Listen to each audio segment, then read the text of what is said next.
Yeah. So thank you all so much for being here today. So we're from the project Amara. Uh, it's a social organization that we started in high school, and we hold circles and talks and conversations surrounding sustainable menstruation. And we also talk about taboos, stories, and we have an open conversation around it. So we'll start with a little quietening down, and I would request all of you to just close your eyes for a minute, and I'm going to be reading out something. So listen to the sound of my voice. So just settle down and close your eyes.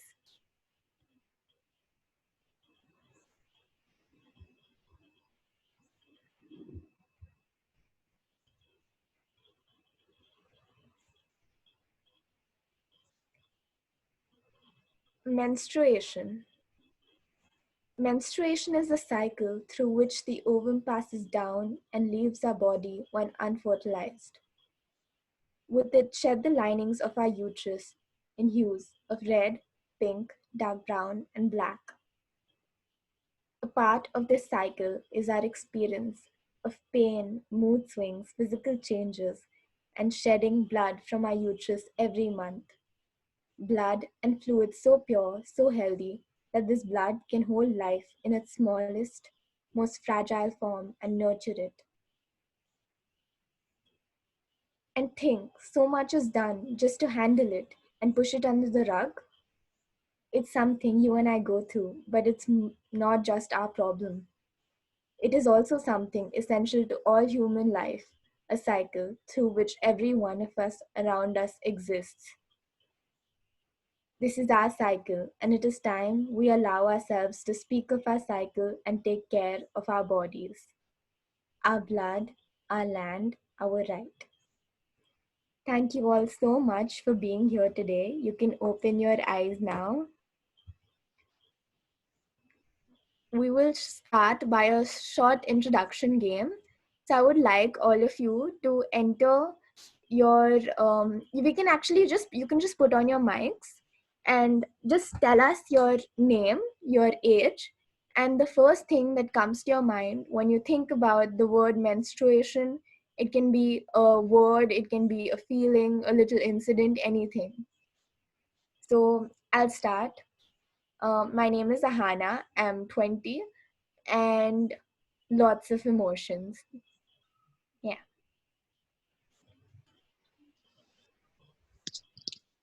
Anyone who wants to go?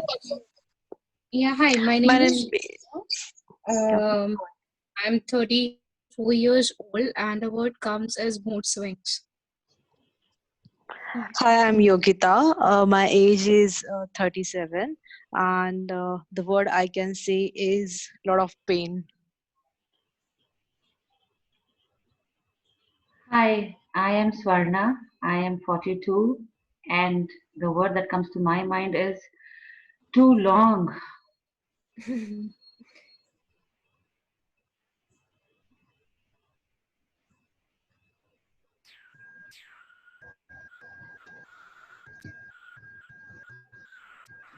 My name is Anjali. I'm 20 years old, and for me, it's a cycle.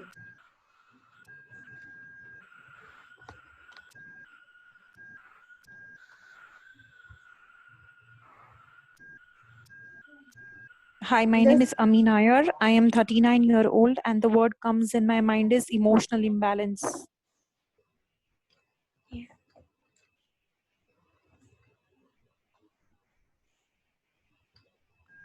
Hi, my name is Naina, and I'm 48 years old almost, and a lot of mood swings and pain, maybe because I'm getting to menopausal age.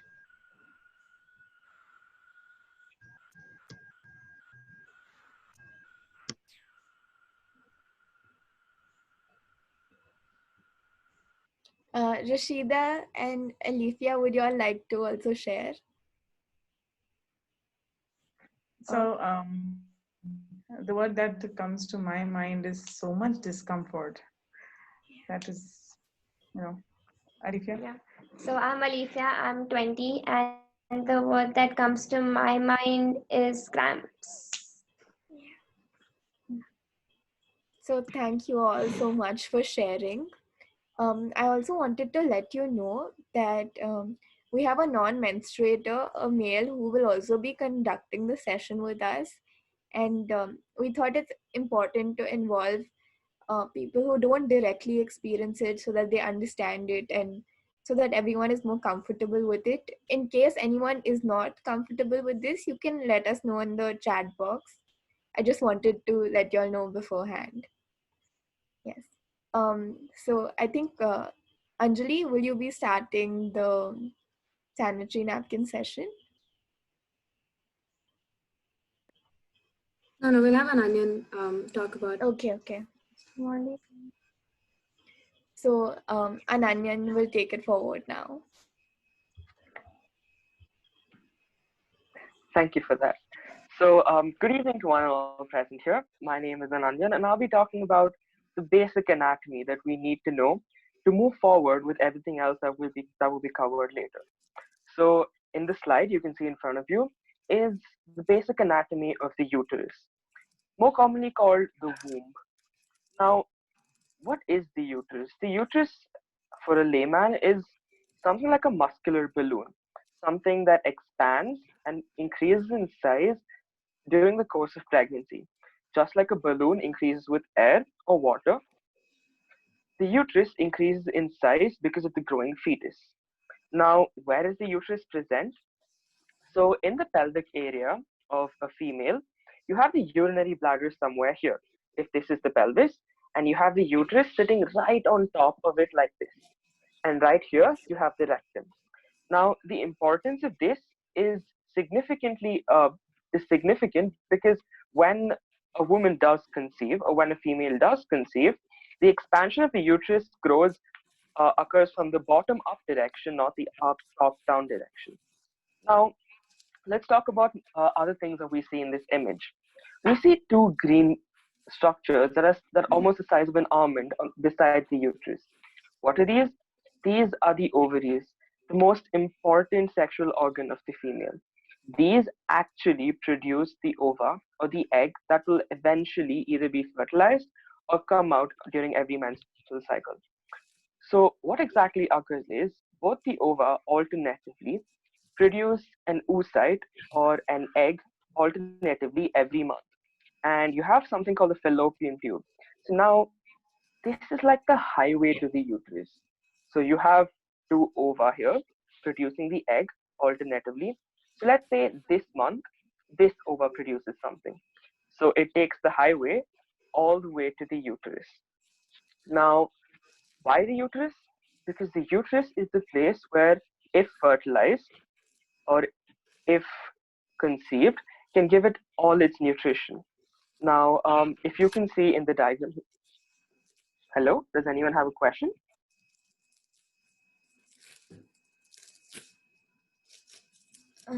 Ananyan, I think you can continue. Yeah. So what happens is it comes to the uterus where it'll get its nutrition. Now, where does it get its nutrition? Something called the endometrium. Endo means inner, metrium means layer. So the innermost layer of the uterus that receives all the blood supply. Now, we'll be coming to this later because this is the most important topic for which will be discussed later. Now, let's just say that fertilization does occur. The egg that somewhere in the highway said hi to a sperm, and the sperm was present there, and a zygote was formed.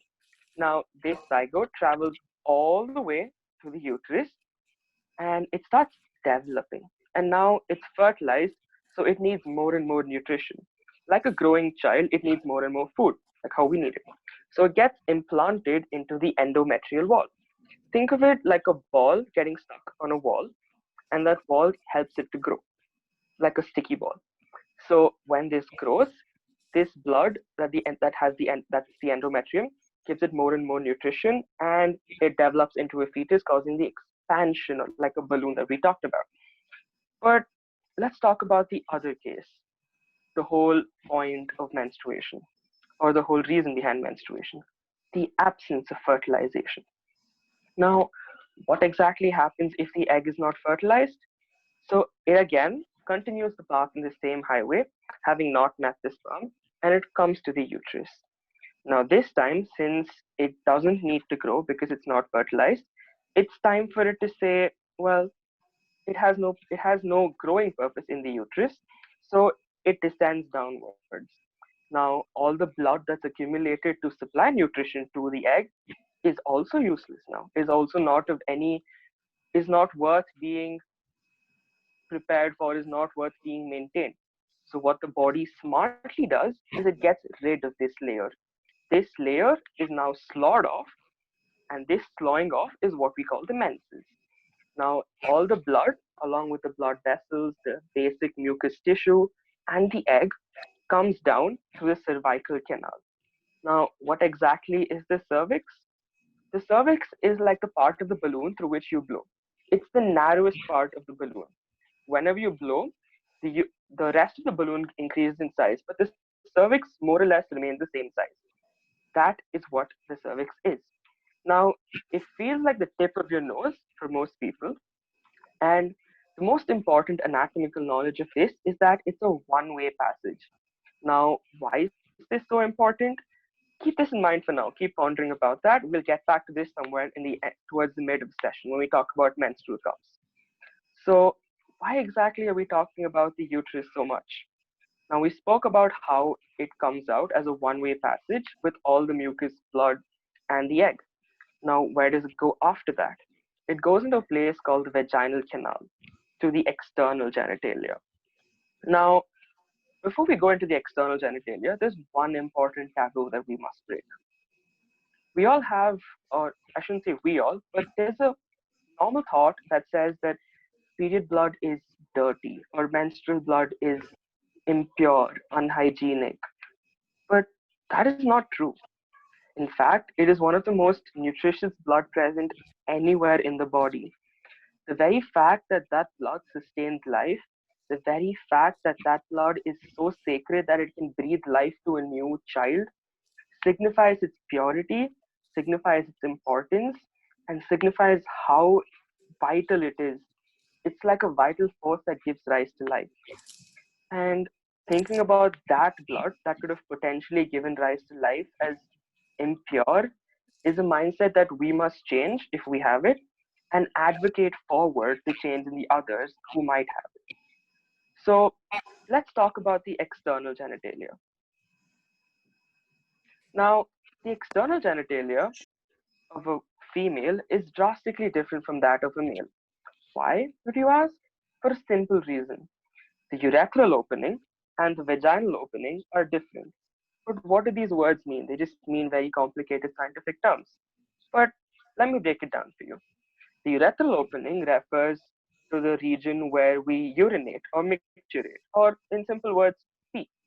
And the vaginal opening is the actual reproductive opening from where menstrual blood comes out from the cervical canal. Now, the reason why this is so significant is that women, even while being able to use their menstrual product, can go on with their normal urination. And this is the basic significant difference in the structure of the male and female reproductive system. But there are also some functional differences.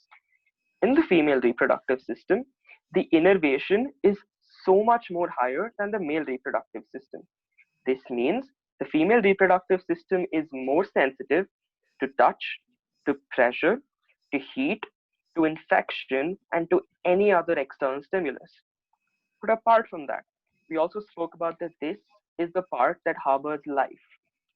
So it automatically has more blood supply. But if it has more blood supply, it also means it's more permeable. So even slight amount of toxins that are present here easily percolate into the blood system, unlike the male reproductive system. So any amount of toxin present in the menstrual products or any amount of toxins or any bacteria that is present can easily infect the female reproductive system much more easily than the male reproductive system. And another misnomer that we normally see is the vagina. So people think that the vagina refers to the whole female reproductive system, which is not true. The vagina simply refers to the external genitalia that connects to the vital part of the internal genitalia and hence the internal reproductive organs. That is one thing we must learn for the difference because it makes a world of a difference when we address the clinical terms. With knowing this basic anatomy, I think it's time we start learning about the pads and other sanitary napkins. Now, I'll hand it over to Anjali to take over this session. Thank you. If you have any doubts, please let me know towards the end of the session. Thank you. Thank you, Ananyan. That was wonderful. Just before we move on, I want to make a small clarification here. We have been talking about the female anatomy, but we would like to distinguish here that female is not the same as women, and it is not all menstruators are women and not all women menstruate. So we'll be using the terms menstruators and non-menstruators throughout the rest of the session. So let's move on, and you can always put your questions, comments, anything in the chat. So we're going to first, before we even get to any sustainable products, actually talk about what many of us currently use.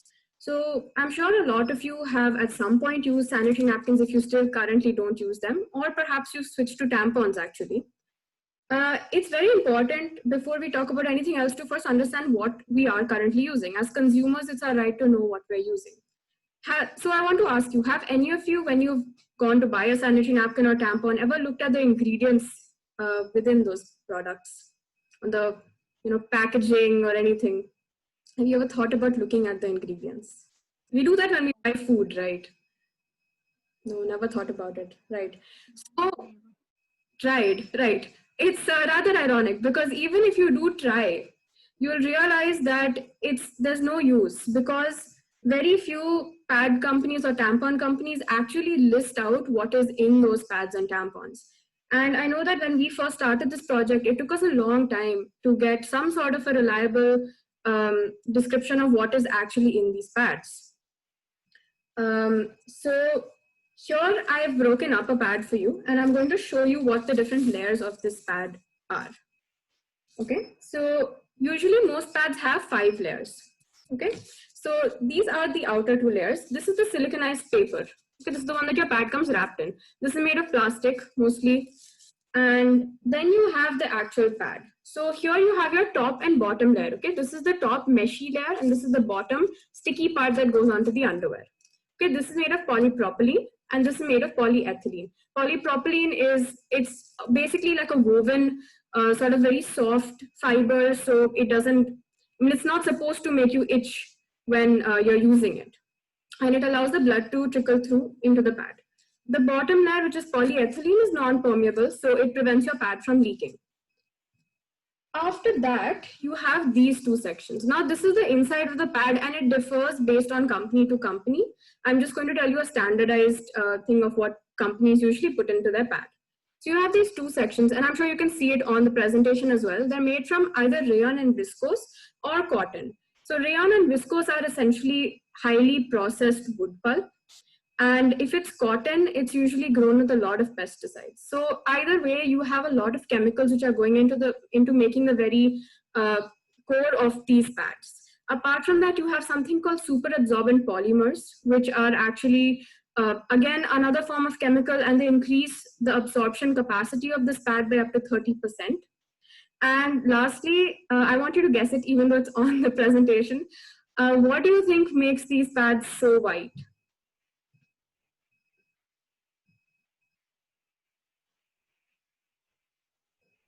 You can put it in the, you can just try to guess it. What do you think? Obviously, if it's made from Bleach.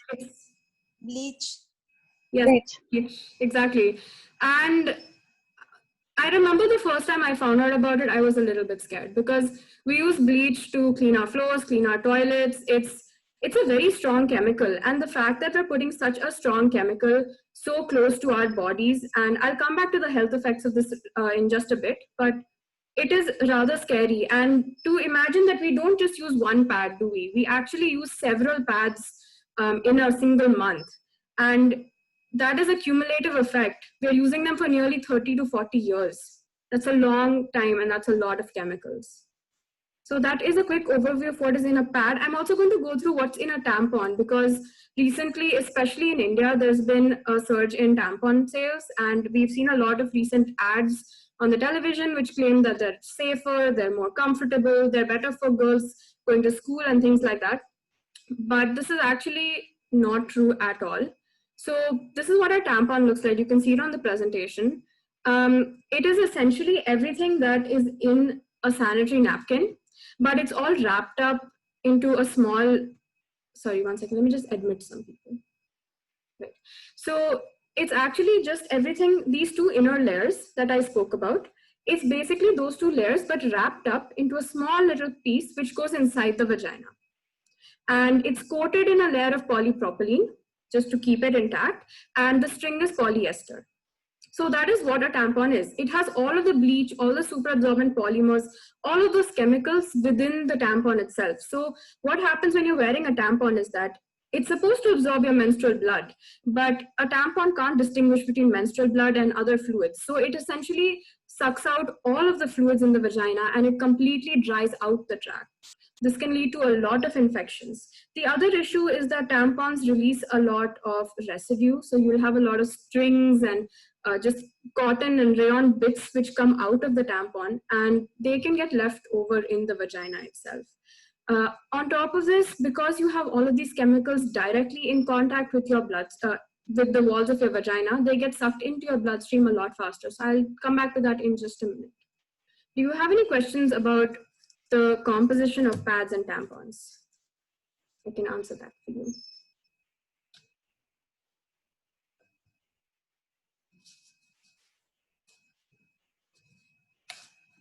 Okay, we can move.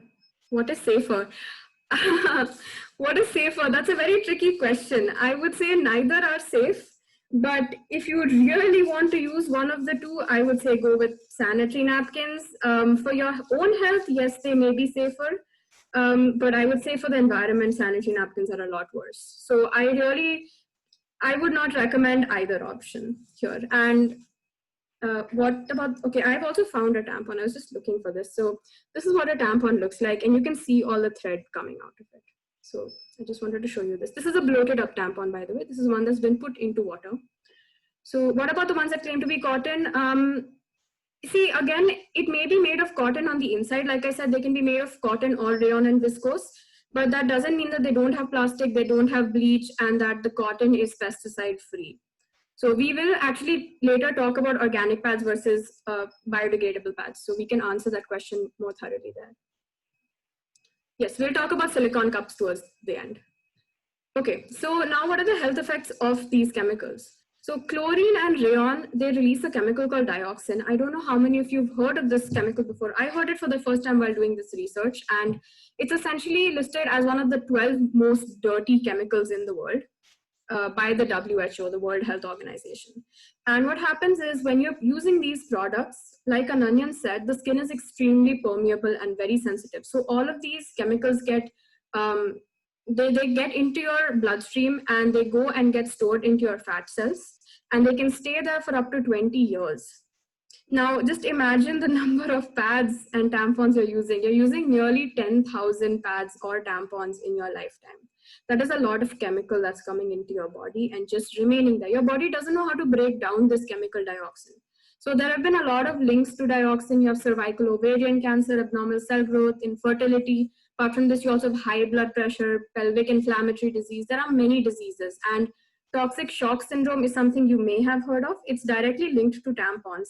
So essentially, it causes a change in your pH level in the vagina, and that results in a different bacteria growing, and it releases toxins. So this can be fatal. Right. So these are the health effects of dioxins, and it is rather scary if you think about it that we use so many chemicals and so many different things in our pads that we don't even know about, and we use them month after month without even realizing what we are using. And as consumers, I think it's our right to know what we are using, so you can make an informed choice. But of course, it's also important to remember that we aren't the only ones, and when you're using a product, something like a pad or a tampon, it also affects the environment around you and the people around you. So just before we move on, I'm going to share a few statistics about the environmental effects of pads and tampons. So in India right now, we have 12 billion 12 billion sanitary napkins, which are disposed annually in India. And this is just around 12 to 25% of the Indian menstruating population, which is using these products. So just imagine if every single menstruator in India started using sanitary napkins or tampons, what the effect of that might be. Where do you think a pad or a tampon goes after you use it? What do you usually do with it? How do you dispose of it? You should tell me in the comments.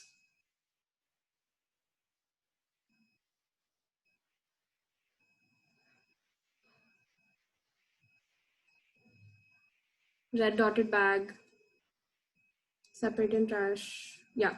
So usually, okay, so what you're supposed to do essentially is you're supposed to put it in newspaper, right? Like someone just said, you wrap it in newspaper, put a red dot in it, and then you throw it away. So this gets segregated. But usually what happens is that it's just wrapped up in the same plastic that it came in, and then it gets just thrown away in the normal trash. And it's very hard for people who are segregating to actually know which one is a sanitary napkin. And all of this trash, it ends up in a landfill. So it's supposed to be burnt in an incinerator at high temperature and pressure, which is also not great because all of the chemicals are released as pollution. But it ends up in a landfill most of the time. And just imagine 12 billion sanitary napkins lying in a landfill somewhere. That's a lot of sanitary napkins. It's a lot of trash. All of the chemicals, and now mixed in with organic blood, right? All of that leaches into the ground. Eventually, it's going to go into our river systems, into our soil. It's going to go into our food and come back into our own bodies. So this is something to really think about.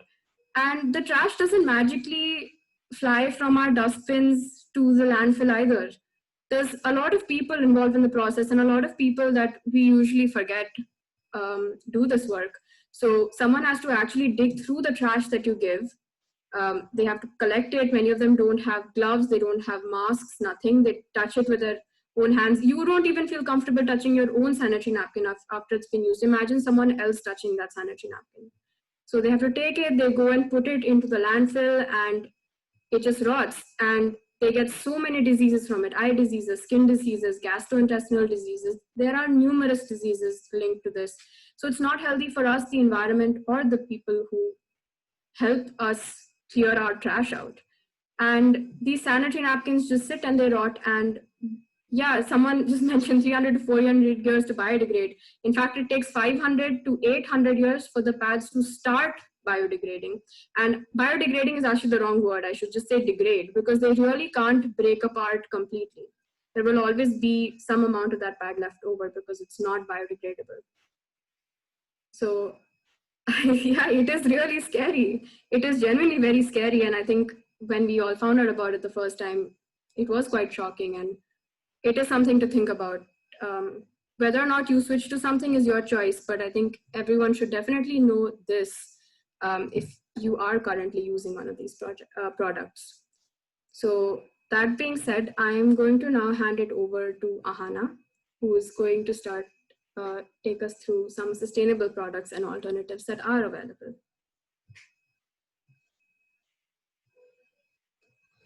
Hi. So, don't worry, it's not all bad. There are good options, there are sustainable options. So, first, before I talk about these options, I would like to briefly talk about sustainability. Sustainability is this word that is used in media so much now, it's become a buzzword. But what does sustainability actually mean? So, sustainability basically means conserving an ecological balance by avoiding depletion of natural resources.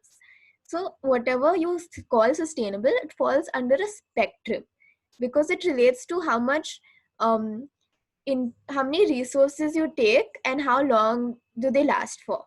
So, for example, like Anjali mentioned, uh, your sanitary napkins take 4 plastic bags worth of plastic and they almost never degrade.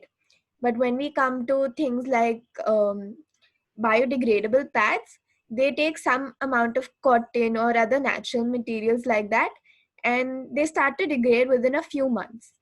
Then whereas when we talk about cloth pads, maybe they take the same amount of cotton as your biodegradable pads, but they don't degrade so quickly. The resource is not used up that quickly. It lasts longer because you can use cloth pads again and again. They are a reusable option. Similarly, medical grade silicone, which a good menstrual cup is made out of, it lasts for a very long time. So sustainability is a spectrum, and these various sustainable products fall within that spectrum. And also, like, whether we like it or not, like, we all talk about creating a good impact in the world, doing something positive.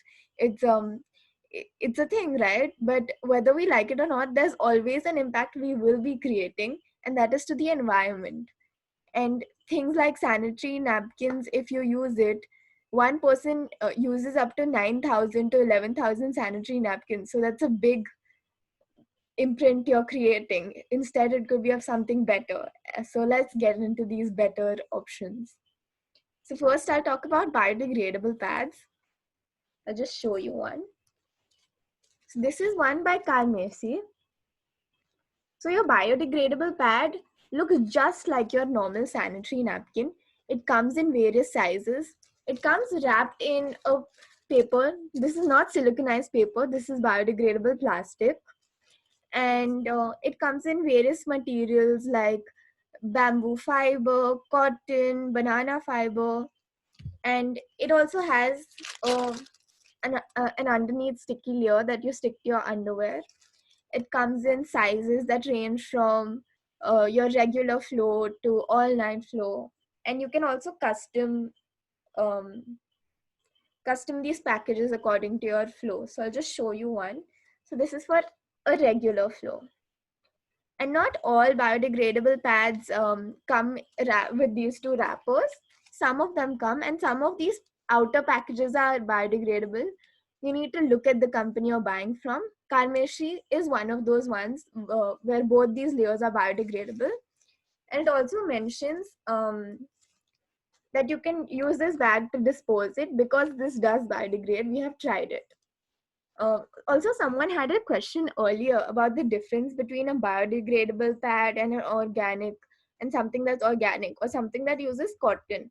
So there are many brands now that also sell organic um, sanitary napkins. These are not necessarily all made from natural materials, but the cotton or the natural fiber part they use does not have pesticides. It could still have plastic. We've done our research on this.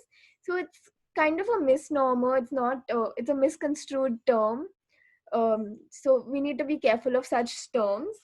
And but like brands that are biodegradable and natural will say this, that they're natural and biodegradable, like this one. All biodegradable brands do not have to be organic or pesticide free. They may or may not be. So these are little things we need to look into. Now, so it's often thought of, like, at least I thought before I knew any of this information, that biodegradable pads would be very expensive. That is not the case. Our average pad costs anywhere between 10 to 12 rupees, and biodegradable pads cost anywhere between 3 to 15 rupees. So there are ones that are much cheaper, and there are ones that are more expensive. And also, for a lot of these brands, if you buy in bulk, then it does become cheaper. And there are some that are that do not cost as much. So how do you dispose of this pad, and how long do you wear this? So you can wear this pad for up to 6 hours because it has no chemicals. You can wear your normal sanitary napkins for up to 4 hours. You can wear this for longer, but you shouldn't wear it for too long also, because any product that is outside your body, it is exposed to air. So when your blood and that air mix, then bacteria is created. So with chemicals in a sanitary napkin, there'll be lots of bacteria and won't be good for you because you'll be breathing it in from your vagina. But with a normal sanitary napkin, you should just change it often enough that too much bacteria that is bad for you doesn't start to create. So we need to be responsible with our products. Now, how do you dispose it? So you can dispose it with your medical garbage or your wet waste, and you can also make a compost pit in your garden. So it works, and you can also, yeah, you can try it. It takes around 60 to 90 days for these biodegradable pads to degrade, and yeah, you should try it if you want to. um, and also, how can you compost, like how can you put it in a compost pit? um, so your blood is actually very rich in nutrients and in iron, so all of this is going to be like a fertilizer for your plant. It may seem like a strange idea at first, but it's actually very helpful. So let's move on to cloth pads now. So I'll just show you a cloth pad. So this is a cloth pad. It's a similar shape to your regular sanitary napkin. It comes with wings. It is usually made from any natural material, and it's filled inside with cotton or flannel. And so women have been using cloth pads for centuries, right? Our grandmothers used it. uh, mm, our mothers, some of us also have used it. Then why did we suddenly stop using it?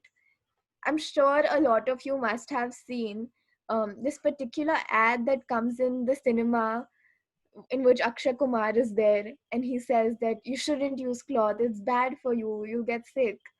This is actually a capitalist notion, and it is not true. It is more about how you maintain the cloth pad. And it is something that has happened after a period has become, our menstrual cycles have become a sort of taboo. I will get into that. So basically, because our because menstruation is kind of a taboo in India, a lot of people are forced to dry the cloth that they use or cloth pads they use in dark, dingy areas.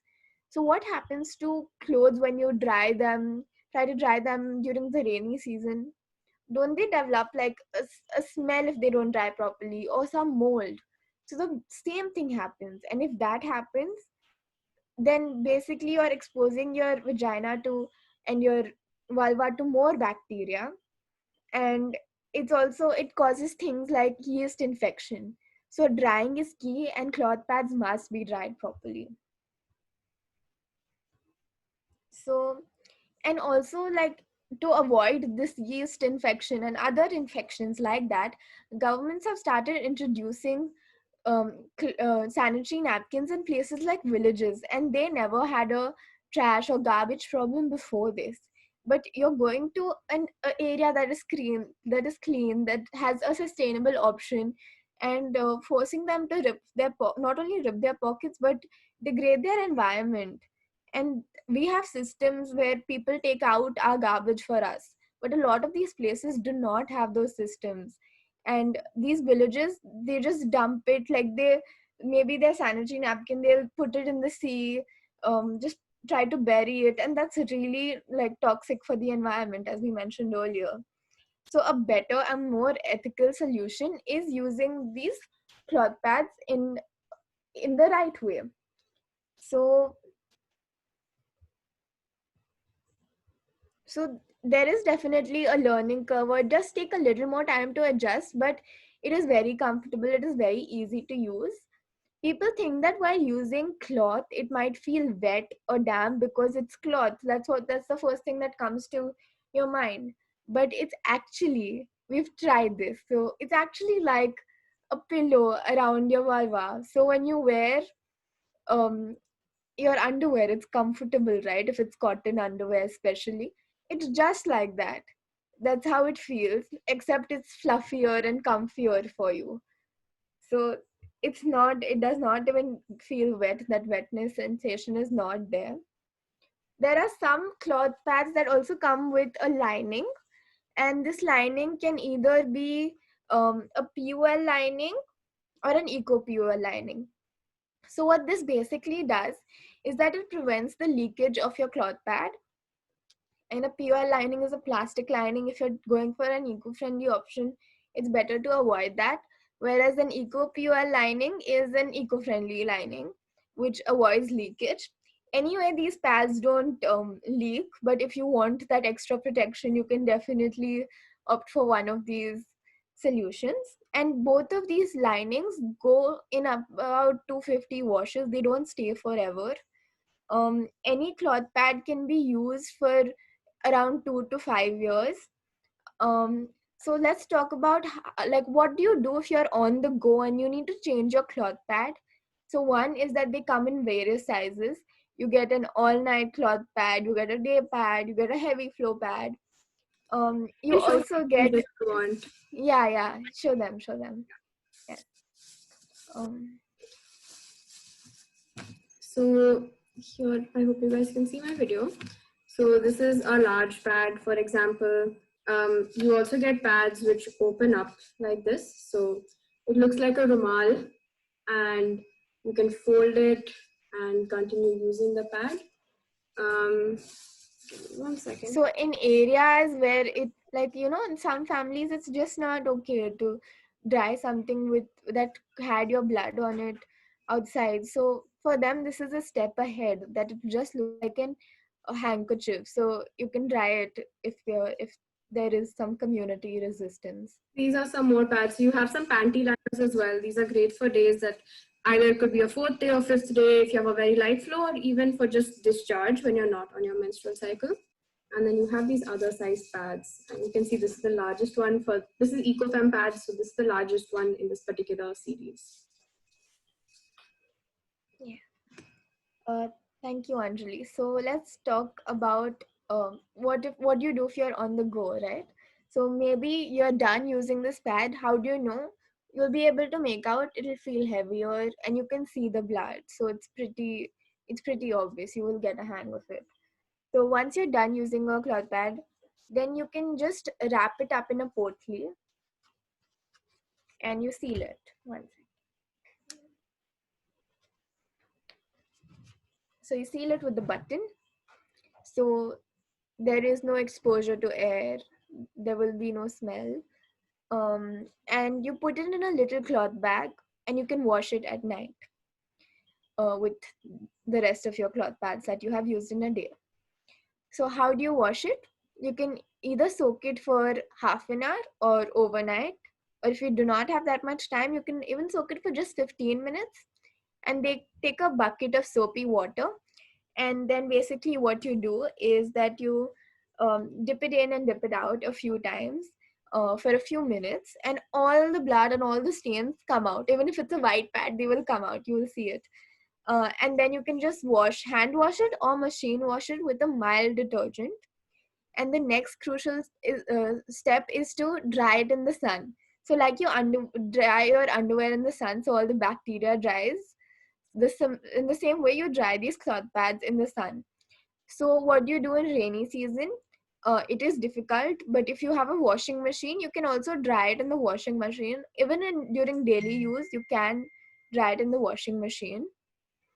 So one of these is necessary. The sun does kill the bacteria, so it's the ideal option. So how much do these cloth pads cost per pad?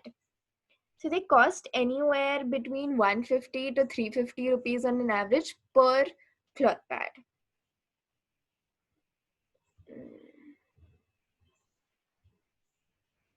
Yeah. So these are some of the options of the various biodegradable and cloth pads that are there in the market right now. We can send a list of this to you also.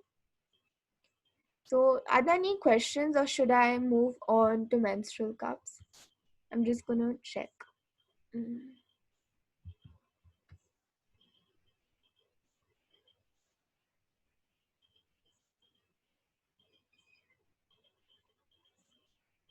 Hmm. So I think I'll move on to menstrual cups right now. So what is a menstrual cup? This is your menstrual cup. It's basically like a cup with a stem, and it goes inside your body. How is it different from any other menstrual product? It's different because it collects your blood rather than absorbing it. Yeah. So menstrual cups come in many forms. Um, so the only one you should use is the one made from medical grade silicone, and if it's even better if it's platinum cured, because medical grade silicone is a material that is used in medical procedures inside your body, and this material is completely non-reactive. This is actually a cup I've kept outside. It's an unused cup, and if you see that there's no dirt on this, because this is the kind of material that doesn't attract any dirt, and no dirt can be absorbed by it.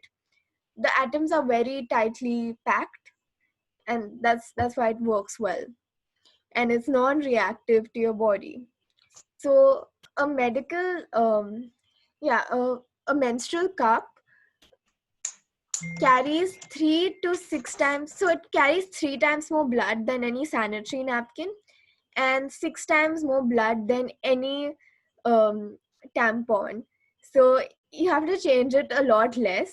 You can change it every 12 hours, and you only need one for 10 years. So 10 years is if you maintain it really well and it's a really good cup, but 5 to 10 years it will last easily, at least for 5 years, and 5 to 10 years is its life. Um, and it does look really big, but we will talk about that later. You can fold it because your insertion hole is smaller, and the space inside all of our vaginas is around the same. That's why it comes in standard sizes. It's a misconception that our vagina stretches. It expands, it contracts, but despite what people say, it does not stretch. So how does this work? It creates a suction around your cervix. What is the cervix? It's something that feels like the tip of your nose, and it's where you bleed from. Like Ananya mentioned, it's only a one-way canal. It's inside your vagina, and nothing like your cup won't get lost or anything. Before we talk about using the cup, I'll just talk about how you maintain it. So you boil your menstrual cup before and after your cycle for at least 10 minutes. In case you don't have access to like put it on the stove, then you can boil your water for 10-15 minutes and then put your cup in it, and keep the cup in it for some time. If that's also not possible, there are some other options like cup cleaners, soda, and we can also share those options with you later. Once you're done using the cup, after these like 5 to 10 years, you then you have to incinerate this also because it is silicone, but it's just one cup compared to 9,000 pads, so it's a lot less trash. Or even if it just lasts for 5 years, then 3,000 pads or so. So once you wear the menstrual cup, you actually can't feel it if you're wearing it correctly, and there will be no pain. It also reduces a part of our cramps are psychological, and because we experience bleeding, so that does not happen. So those cramps reduce a bit if you have psychological cramps. And I think now Anjali will explain to us some ways in which we can insert the cup and remove the cup. Over to you, Anjali. Yeah. I'll just answer your question in a bit, Swarna. So we'll quickly talk about how do you insert. I'm going to use a colored cup so you can see better. This is the cup like Ahana showed you. And 1 second. Okay. So this is your first type of fold. You can see it on the presentation as well. It's called the C fold. Now, like Ahana said, it can seem a little bit big at first. So how do you reduce the size? You basically press down like this. 1 second. Yeah. Press down like this, and then you fold it. So it gives you the very even diameter throughout, and it's a lot smaller than before, right? So it's a lot easier to insert, and since it's uniform throughout, it can be useful for first-time users. There's another fold, which is called the shell fold. Now this works better for some people. Which fold works for you will really depend on your body. You basically take the rim of the cup and you have to touch it to the base of the cup. So you're pulling inwards, right? It's on the presentation as well. You're pulling the rim inwards like this, and then you fold the cup.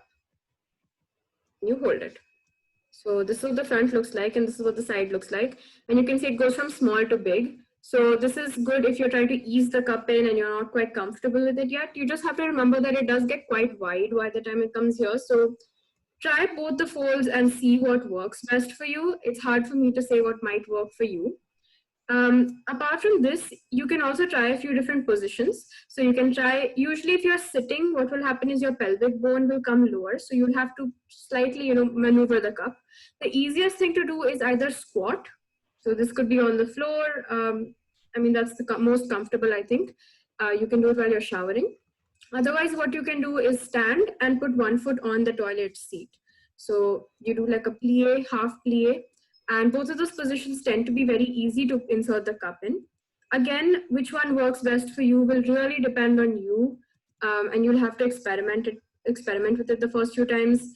Just make sure that whenever you insert the cup, you're absolutely relaxed. So go for a walk, listen to some music, do it when you're feeling comfortable. Try it at home for the first time. There's no rush to try it outside. Do it on your second or third day. I think that's usually the best time to do it. One, you're slightly less sensitive than your first day, and secondly, there's also more blood. So the more lubrication there is, the easier it will be to insert the cup naturally. Don't try it when you're not on your period. We did that. It's a little painful, so best not to do that. In terms of pain, there may be some pain for the first time. And I think this completely depends from person to person. So it didn't hurt me, but it hurt some of the other members in Amara who tried it for the first time. And it's really something that's personal. Again, it's going to depend on your body and what age you are, whether you've given birth, all of those things. So you just have to try it out. And usually it's more of a mental block rather than a physical block, because if you think about it, an entire baby can come out from there, right? So this menstrual cup is nothing. It's really small. It's actually very small. So I know you might feel worried the first time, and that's completely natural. It's completely okay. Just give your body that space and time as well. If you feel like you're not at all ready, that's okay. And then, so once you've actually inserted, I'm going to show you a quick diagram also. So when you can see here the cup, if it's inserted, right? How do you tell if it's inserted properly or not? Like we said, it fits around your cervix. So essentially the cervix should be like this, because that's where the blood is coming from. When you insert the cup, it's folded, right? So if this is your vaginal opening, you insert the cup and you kind of stop halfway. Once the cup is halfway inserted, and you let the cup go, it will open up on its own, and you might hear a small pop sound, maybe not always, but you let the cup go and it will open up. After that, you have to push the cup in. So the entire cup, including the stem, needs to go inside. And the reason you open it up halfway before pushing it in all the way is because let's say you keep it folded and then you inserted it all the way. What's going to happen is that the cup won't sit around the cervix. It will, like you can see in the second lower picture, it will get stuck on one side of the cervix. And then the blood is going to leak out. So what you want to do is, like I said, you open it first and then you insert it. If you feel like the cup is still not inserted properly, you'll feel some pain because the cervix is very sensitive. So you know that's not inserted properly. And secondly, if it leaks, you know it's not inserted properly. So you can remove the cup and try it again. If you feel like you have inserted the cup properly, but it's just not opening completely, let's say it's like tiny bit stuck or something like that, what you can do is, if the cup is like this, slightly bent right here, what you do is you can, okay, let me do it this way. You can insert your finger inside and you can pull up on your vaginal walls. Okay, if it's like this, if it's stuck, you can pull up and the vacuum will cause it to lift up. So you can try turning it, you can take it out, put it back in, usually that works. It seems a little complicated for the first time, I know, but if you use it once or twice, you will be completely comfortable with it. Now, once the cup is inside, you can wear it for up to 12 hours. You can sleep with it comfortably. Usually you can change it around 6 to 8 hours. That's a good time to change it. But yeah, you can sleep with it comfortably. You can cycle, you can do a headstand, you can do yoga, you can sit all day, you can go running.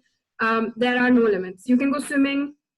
There is no issue at all, and you can do anything you want with the cup, and you will not feel the cup at all. And that's the best part of it. So sometimes I genuinely forget that I'm on my period, especially on my fourth and fifth days. So you will absolutely not feel the cup once it's inside. And the cup can hold around 25 to 30 ml of blood depending on the cup size. So you don't need to change the cup as often as you change a pad. We only bleed around 80 to 120 ml of blood in our entire cycle. This is for an average person. So a pad holds a lot less blood than a menstrual cup actually does, and that's why you can change it less frequently. It's more comfortable as well if you're going to school or if you're working, anything. It's a lot more convenient. Now, how do you remove the cup? Now, if you remember, it's a suction, right? So you have to break the suction. You cannot pull the stem. So the stem is there only to locate your cup, to figure out where your cup is placed. You can cut off the stem as well if you feel like it's sticking out or if you just don't need it. Do this after like 1 or 2 cycles. Okay, so what you do is there's a vacuum, right? So now to break the vacuum, you insert your finger and you have to basically push down on the cup slightly. This will bring in some air, and then you can pull out the cup and you dump the blood in the toilet. That's all it is. You just have to break the suction and slide out the cup. So most cups will have some ridges as well. This will increase the grip on the cup, so it's easier for you to pull it out. It won't slip, don't worry. If you're having some troubles the first time, it's okay. Just give your body that time. You can push down a little bit with your pelvic muscles. Again, go for a walk, give your body that space. There's no rush. The cup is not going to go anywhere. Never feel like that. It cannot get lost. Like we said, the cervix is a one-way canal. It's not going to go back into your uterus at all. So don't worry about that. You just take it out simply by breaking the suction and pulling it out. Once you've dumped the blood in the toilet, you rinse it with water and you reinsert it. You don't put any soap on the cup. Before and after your cycle, you have to sanitize the cup. So you put it in boiling water for about 5 to 10 minutes. And then you can use the cup. Once you're done with your cycle, after you've sanitized it, you just have to put it in the bag that it comes with. So most cups come with a bag like this. They're cotton bags and breathable. So you put the cup in there, you store it, and you put it in a cool and a dry place and use it again next cycle. So that is how you use a menstrual cup. Usually in India, they cost anywhere between 500 rupees to 2000 rupees. And there are many, many brands out there. So we will definitely recommend some brands. We can put it in the chat, but some general ones we recommend. So Rustic Art is a great brand. I personally use it. A few of my friends use it, and we've been using it for 3-4 years. So the reason we like it is because it's a clear cup, and the clearer the cup, the better, because that's as many less chemicals in a cup as it's better, you know. So there's also 4 suction holes. So in this cup, you can see suction holes make the vacuum stronger. So it keeps your cup, you can use it for longer, more years, and it is like it keeps the suction well. So your blood won't leak and things like that. It also has a short stem and is a short cup in general. So this is good for Indian women, sorry, Indian menstruators, since generally they have lower cervixes. And yeah, so we've been using this cup. There are also some other cups like Sirona, Boond, which are also great cups. They're colored. We generally recommend you to prefer a non-colored cup, but if you can't, those cups are great as well. There's absolutely no issue. And these cups, like I said, they range from around 500 to 2000 rupees. So you can buy most of them online. We are also, we can also help you buy them or deliver them, whatever you need. If you need to know which cup to buy, we can help you with that. Size wise, there's usually a large and a small in most cups, and a small or a medium, if it's there in that company, will be if you're under 25 or if you've not given birth, and it'll be a large if you've given birth, or if you're above 25. Even if you've given birth through a C-section, it's still you still need a large cup. So that is essentially how you use a menstrual cup. So I know that there are a lot of questions. We can go through those. Ahana, do you want to answer some of them? Yes, so I will answer some of them. Let me see.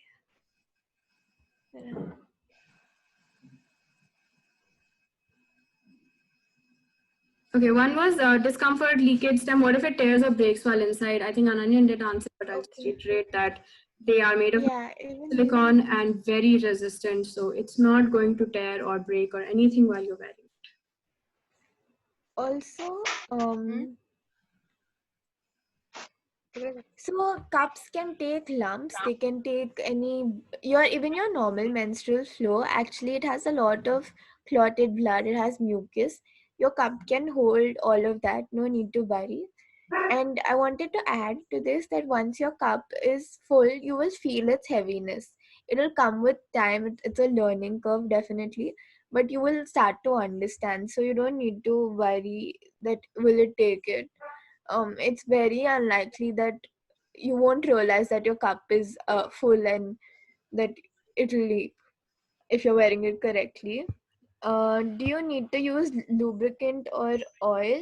So, during your menstrual period, your um, vaginal canal is naturally lubricated with your blood.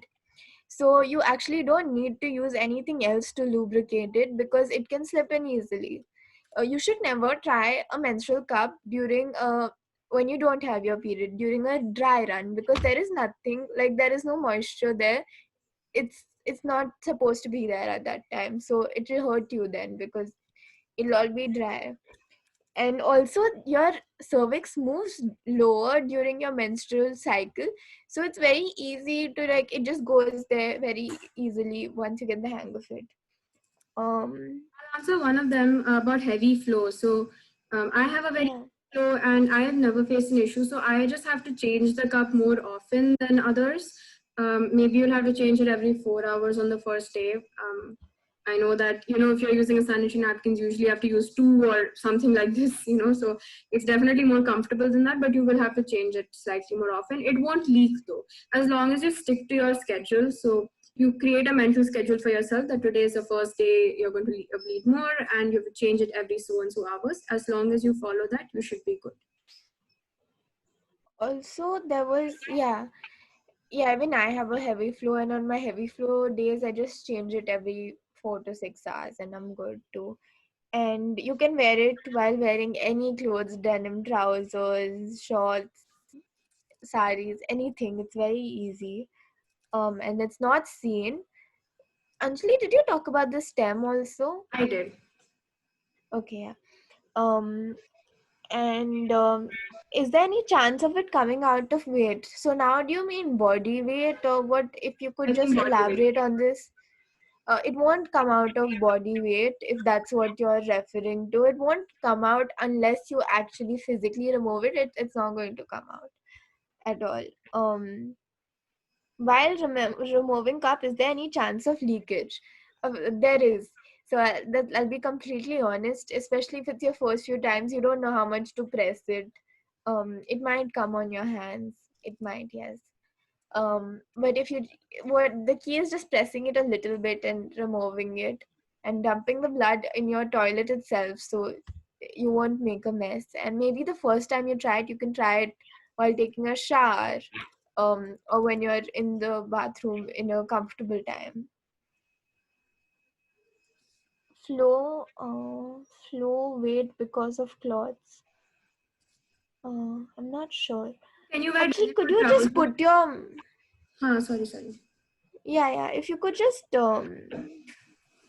put your mic on and kind of explain your question. I'm not fully understanding it. So what if I'm in a place and that I can't go and clean the cup, but the cup is full? So in case if you can't, if you're saying that you have no access to a washroom, then yeah, then you can actually wear a sanitary pad with your cup. It can be a Cloth biodegradable one or a cloth pad. pad also. So if you have no access to a bathroom, then you can do that. Then, like, it's just, then you won't be able to change any product, so it's better to have this double protection. um Sorry, I had a question. I was asking yeah. about heavy flow. So actually, I get very heavy flow, and sometimes there are clots, heavy clots also. So my, like, in like 10 minutes my pads are drenched completely and my tampons also, sometimes, not every time. So in that case I was asking if this cup gets full, so is there any chance of it coming out, slipping out of my body? So, So you have cloths, right? So, because of the cloths, it should be able to completely withstand the weight because it's the same weight as the blood. There's no difference in the weight of the cloths and the blood, and it won't make a difference of what is going inside the cup. So it's not like it's heavier pieces of blood that are coming out. It's just the same blood clotted up. So that's not at all an issue. So it so won't come and out, right? it It won't won't come. come out. And if you're Because sometimes asking if it tampon, yeah, sometimes tampon comes out when it's heavy. Because tampon doesn't work okay, on the function of a vacuum, right? So your cup is actually working on the suction principle, whereas your tampon is just Okay. inserted. it stays there. So that is the difference here. That is why your cup will not come out. And I just wanted to Okay. Yeah. quickly also answer the earlier And question. Sorry, do you want to finish this question first? Do you want to add anything? yes. Okay. So as I mentioned earlier, it also can hold more blood, more clots than any other product. So at least if you have to, for example, this is a very basic example, but if you have to change it every 10 minutes, you can at least wear a cup for at least 30 minutes then. So that's the proportion that I'm talking about with your sanitary napkin, and with if you have to change a tampon every 10 minutes, then probably an hour or more than that. Yeah. Yeah. And just to add something to the earlier question, the other thing is you can definitely change a menstrual cup if you're not home. So even if you have access to a very simple and very public bathroom, all you really need to do is just take a bottle of clean water with you and some soap to wash your hands afterwards. And that's about it. I know we've changed the cup in the weirdest of places. We've tried a moving train. We've gone camping with the cup where there was no washroom at all.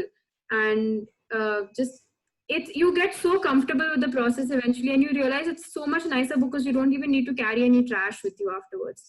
So it's definitely okay. And I think in general, once the other thing that happens when you start using the cup is you become a lot more aware of your menstrual cycle and your body itself. So if you know that you get a sense of how long you'll be able to go with that cup that day, and if you know that you're going to be out all day, let's say, I usually do plan my day around that, so that I can be a place where I can change my menstrual cup, or I carry another product with me just in case I know I will absolutely not be able to change my menstrual cup. So that is something you definitely start thinking about when you're using a cup.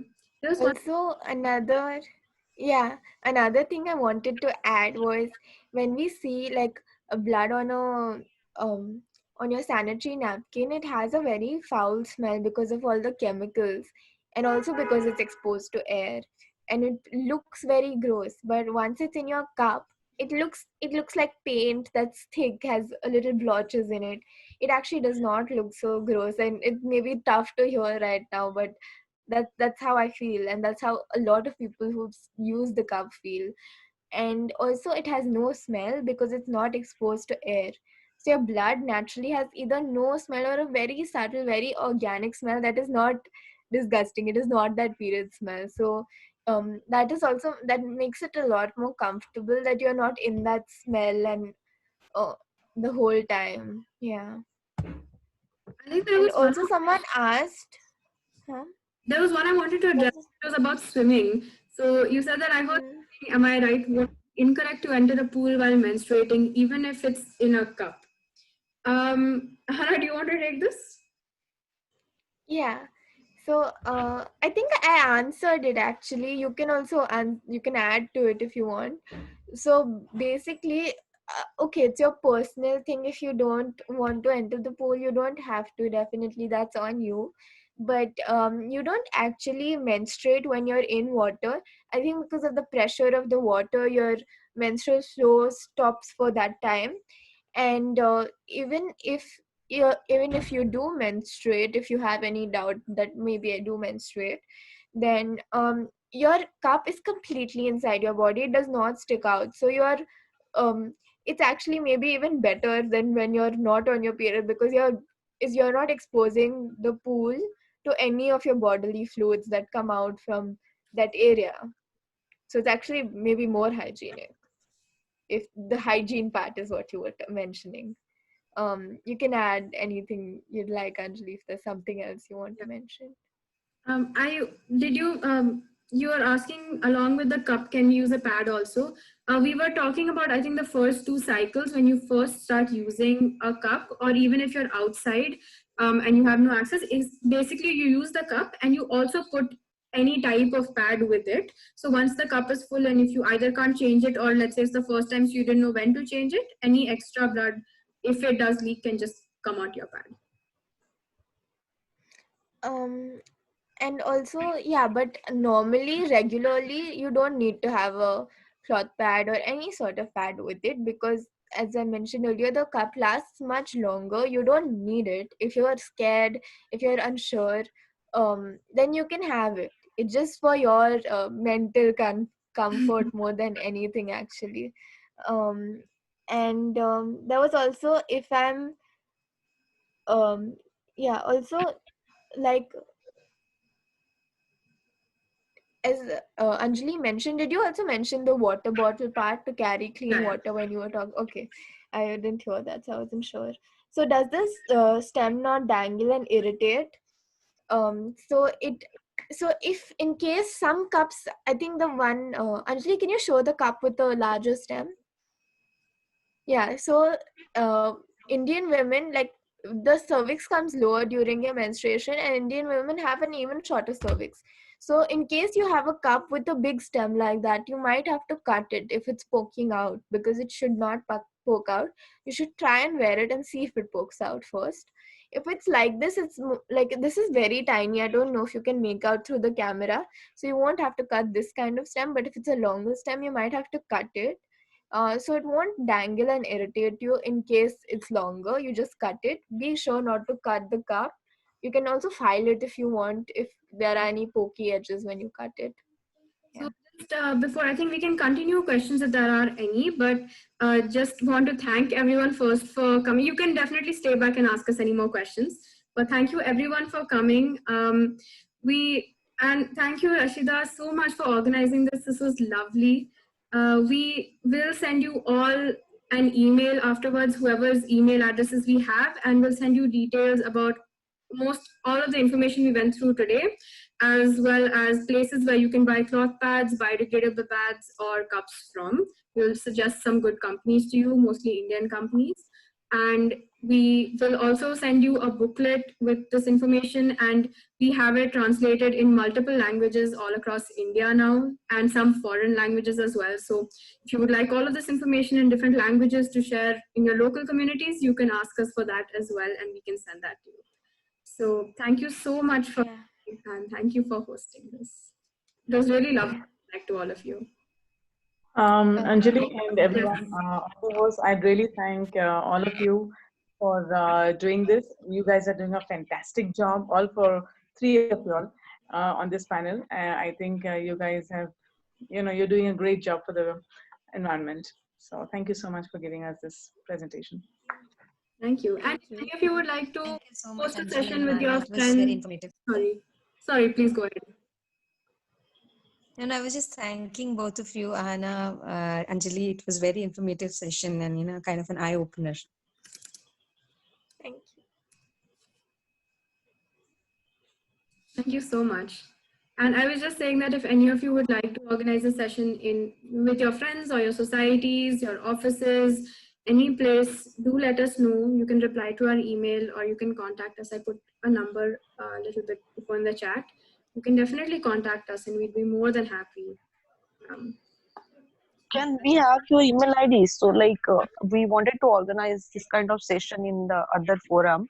Mhm. So, it would be great help if you can provide your email ID so we can contact you. Yes, I had sent it. Just send it again. If you sent your email address on the chat, you'll get an email from us by tonight itself. So you can Yeah, I already shared. Yeah. contact us through that. I'm just going to send it again.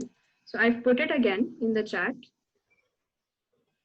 Okay. Yeah. Thank you. Okay, so someone has asked if you can use a menstrual cup in the presence of an IUD. Ananya, do you want to answer this? Yeah. So menstrual cups preferably shouldn't be used with IUDs, especially if it's like a copper T or if it's like a Lippes loop, because while removing, there might be contact. If your intrauterine device is placed with enough care so that it's deep into your uterus, then you should have no problems. But if you are using a menstrual cup for the first time, you should take a little bit more care until you're used to it. But if you've already been using menstrual cups for a decent amount of time and you get an IUD later, it shouldn't be any problem at all because you're already aware of the position it takes place inside your uterus, the place where it's placed inside. So using a menstrual cup then shouldn't be any problem. But if you already have an IUD and you're trying it for the first time, it might be slightly risky because when you're removing a menstrual cup, the your IUD, if it's a copper T, might just come inside the cup and you might not notice it. So that might be a slight problem that you might face. But otherwise, you shouldn't have any problems at all while using a menstrual cup and an IUD. Um, Thank you, Ananyan. I also wanted to add to that. So I think your IODs come with this thread-like structure from which you can remove them in case there's an emergency. So I've actually spoken to a gynecologist about this a while back, and someone who wanted to use the cup and a gynecologist. So what they do is they trim this emergency thread, and that makes it safe to use. And you should also, either you should consult your gynecologist, or we have gynecologists who know about the menstrual cup, since all gynecologists right now don't. And you can talk to them about your particular case if you're not sure. Yeah. There's a question about does a cloth pad give you a bad smell when once it's used? No, it doesn't. Absolutely not. Your blood itself does not smell bad, and it only starts smelling bad when, because it's in plastic, it doesn't have any contact with anything, so it starts multiplying and smelling bad. Also, it's the chemical that's in the pad that mixes with your blood and creates that foul smell. So your blood itself does not smell bad. The other thing is, if you're not comfortable with um, menstrual cups, someone asked, can you use biodegradable pads? Yes, you definitely can. But we just want to let you know that all biodegradable pads are not 100% biodegradable. And when you're talking about something that's sustainable, you're also looking at how many resources you're putting in and how long you can use that for. So we would really suggest that if you can, if you are comfortable with a cloth pad, if not a menstrual cup, that may be a better choice in terms of sustainability. But if that is very hard for you, I mean, it's something that you have to get used to, right? You bring it into your daily routine, and it is comfortable. Many of us use cloth pads, and we go to college, we go to work, so it's never been an issue as such. But we would recommend that you try that before settling on biodegradable pads. And I would say, like, for this, we also tried them, right? So, at least for a few of us personally, cloth pads have been more, maybe their taking care is a bit more, but they've been more comfortable than sanitary napkins or biodegradable pads. But yeah, so they have. And also, some people are worried about a cloth pad shifting because it doesn't have the adhesive layer. So what you can do is basically wear something tighter, wear jeans, wear tights for that time. Does anyone have any questions about either menopause or any other menstruation related Or younger menstruators also. PCOD, endometriosis, any of these things? We can answer those as well. If you're having issues with menopause or anything that you would like to clarify.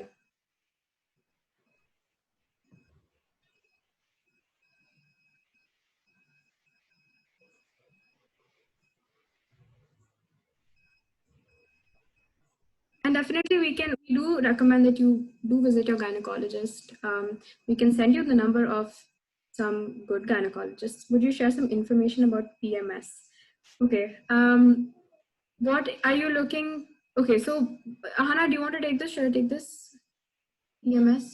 You can take it. I don't like, are you talking about what it is medically? Yeah, I what think exactly would you like to know about PMS? Why it happens? Is that what you are asking?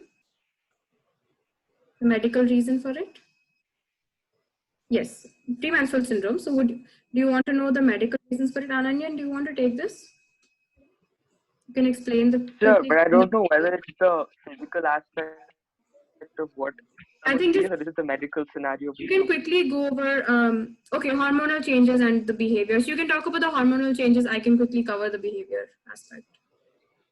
Yeah, so what exactly happens is the exact cause of PMS is not really documented. It's just the fact that you have a cocktail of hormones flushing through your hypothalamus, so that's a part of your brain, and then coming back to your uterus and then going back into your bloodstream, changing your mood, your sleep cycle, your eating habits, all your cravings like chocolate, ice cream, or when you don't get these, when you have increased amount of hunger, increased amount of other aspects that are happening is because of increased amount of working of neurotransmitters that you have.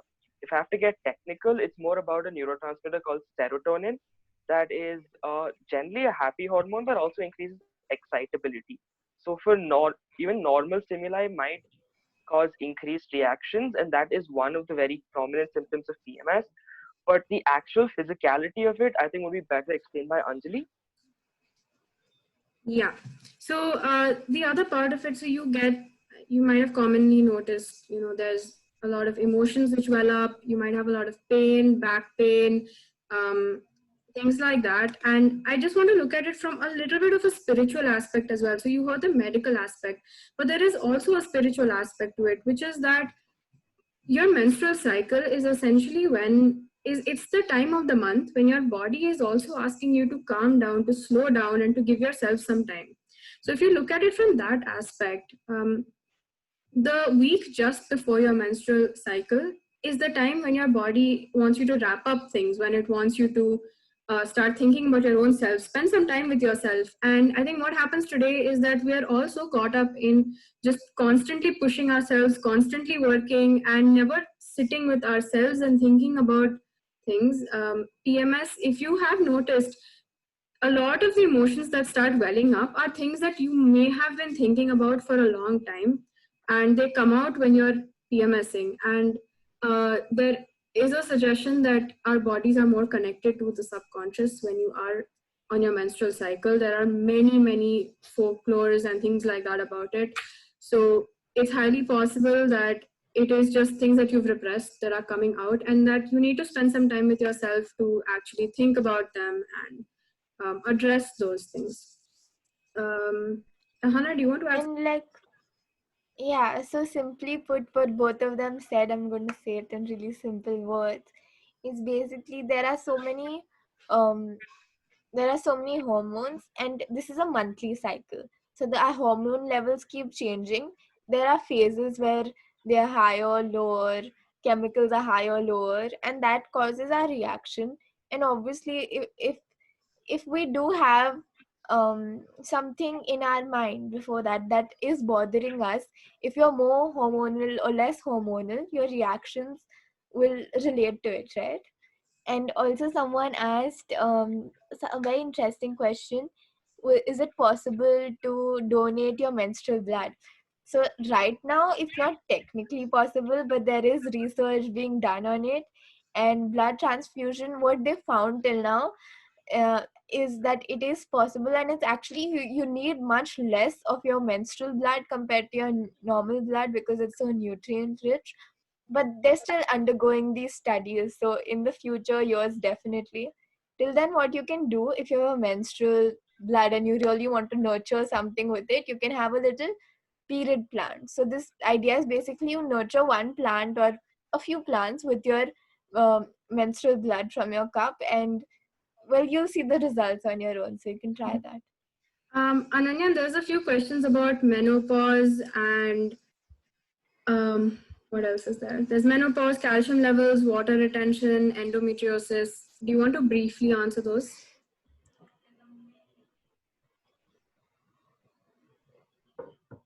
Sure, yeah. I can't see the questions. Could you? Which ones? Sure. I can read them to you. So someone just wants to know a little bit more about menopause. So can you briefly talk about, maybe not briefly about the science, but more about like what happens when you're in menopause? What are some of the issues that people may face?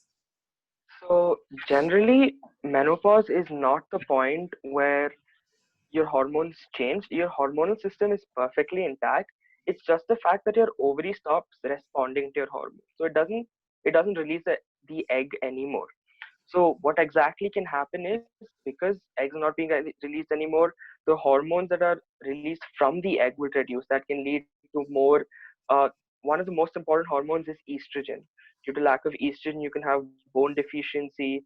You can have deficiency in calcium that can lead to reduced muscular activity. So you might get tired more often. Then, because of lack of calcium, you might have more prone to get tired, because calcium is a very important component of neurotransmitter transmission. So you can get tired easily, you might not be more responsive. Then apart from that, these are the physical aspects. When it comes to the emotional aspects, it's also a sign of our body aging. So your general metabolism might start slowing down, because the hormones that are released by your egg are steroidal hormones, and steroids, as we know, are energy boosting hormones. So when these reduce because of menopause, the energy in your body itself, that is the quick energy. I'm not saying you might become lethargic, but definitely it's not the same as the youth vigor that you might have. So you might start slowing down. So this is the time where you can start making a few lifestyle changes to make sure you don't get into any other emotional baggage. So you can start stuff like yoga, walking, which will make sure your bone density is retained. You can make sure it'll make sure your breathing and your bodily systems are functioning normal. You can change your diet a lot more to ensure your nutrient supply is continuous. And these are the basic stuff that you can do. But if you want me to address any specific problems, you can put it up on the chat and I'll do that. And there's also a question about calcium levels and water retention. I think she means During premenstrual. periods? No, I think both during. I think it's during periods. There isn't a specific part, but I think periods. So one thing women generally notice is a slight amount of bloating that occurs during your period. So this occurs due to various symptoms, not just calcium retention, but you have this sense of being bloated up. So one theory is that when estrogen is being stimulated, it increases the amount of salts in your body in general. So if there's more salt, you generally accumulate more water. This is generally done to maintain your body temperatures. It's a fact that when you're on your period, your body temperature slightly increases. Most of you might have noticed this. This occurs due to progesterone. So to counterbalance this and to ensure that the loss of water that you are facing is compensated, your body is so intricately and beautifully designed. So you might you might retain a lot more water, but this is nothing you have to worry about. This is not sudden weight gain or anything. This is just a preventive measure to make sure your body is safe and can get through your menstrual period. There's nothing you have to worry about this. I think there's one last question on someone is facing severe pain during periods due to endometriosis. So they wanted some information about that. So we call this phenomenon as dysmenorrhea. So there might be multiple causes because of this endometriosis. As long as it's medically diagnosed, I I would suggest you visit your gynecologist, because through a screen I can't give you exact prescriptions and details, because I don't really I haven't made a good diagnosis of it. So it would be unfair for me to do that and wrong on my part. But I would suggest you go check with a gynecologist, because dysmenorrhea can cause a lot more complications later if not treated. May not be physical complications, but emotional complications can be dire if not treated. So I'd suggest you check a gynecologist for dysmenorrhea, and it's nothing you have to worry about. It's just some women generally have more pain when they're bleeding. It's completely normal. Okay, I think that's most of our questions for now. You can always reach out to us if you have more questions. Again, we will send you an email with all of our contacts. So thank you so much. We hope we were able to help you and answer some of your questions today, clarify some things in your mind. So, again, thank you for having us. And thank you, Rashida, for organizing this. Thank you so much. Yeah, thank you so much. We can, I think, end the session now. You'll all get Yeah. an email tonight. Thank you. Have a good night. Bye. Yeah, Thank you, good everyone. night. Good night. Stay safe. Good night, everybody. Stay home. Thank you. Bye.